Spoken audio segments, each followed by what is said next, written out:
एक बार की बात है, एक बहुत बड़ा नेता एक साधु के छोटे से आश्रम में गया, क्योंकि उसने बहुत सुना था उस साधु के बारे में और उसके मन में आया कि मैं एक बार जाकर के देखता हूं कि लोग इतनी तारीफ क्यों करते हैं उसकी।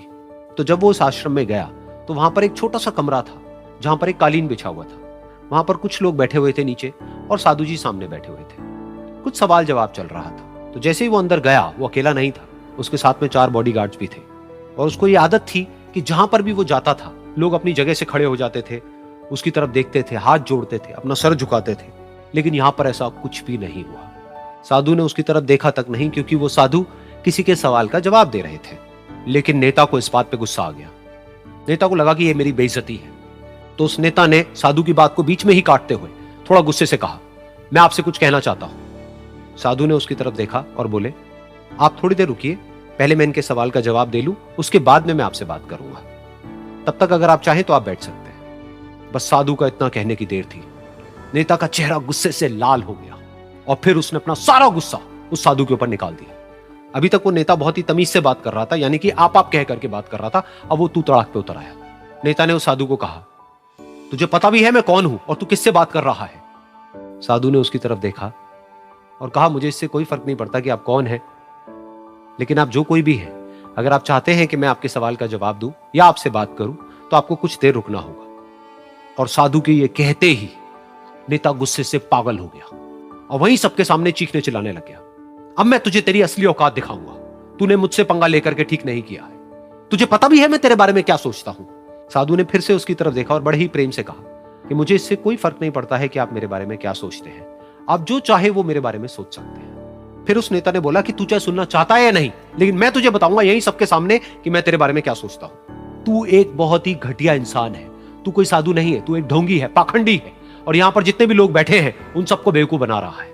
तेरा बस एक ही मकसद है कि इन लोगों की जेब में जितना भी पैसा है वो सब तेरे पास में आ जाए। तू अपने फायदे के लिए इन लोगों का इस्तेमाल कर रहा है और अब मैं तुझे नहीं छोड़ने वाला। तेरा पर्दाफाश करके रहूंगा पूरी दुनिया के सामने।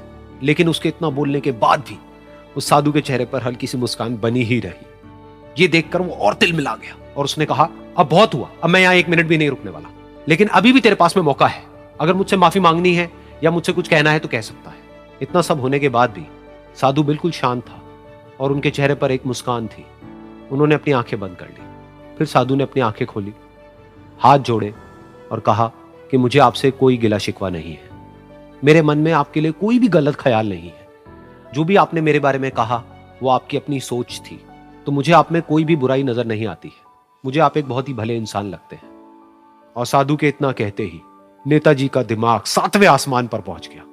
उनके चेहरे पर एक अजीब सी खुशी थी, क्योंकि उस साधु ने वो ही कहा जो बाकी सब लोग उस नेता को कहते हैं। और वो खुशी खुशी उस आश्रम से अपने घर की तरफ चला गया और जा करके अपने पिताजी के साथ में बैठ गया। उसके पिताजी की आंखें बंद थी और वो ध्यान में थे। पूरी जिंदगी उन्होंने सिर्फ लोगों की सेवा करी और बदले में कुछ भी एक्सपेक्ट नहीं किया। तो थोड़ी देर बाद जब उन्होंने अपनी आंखें खोली और देखा अपने बेटे को अपने साथ बैठे हुए, तो उनके बेटे के चेहरे पर आज एक अजीब सी खुशी थी जो आज से पहले उन्होंने कभी नहीं देखी थी। फिर उसने एक एक करके सब कुछ बताया कि आज क्या हुआ, किस तरह से वो आश्रम गया, वहां पर क्या हुआ, उसने क्या कहा, उन्होंने क्या कहा।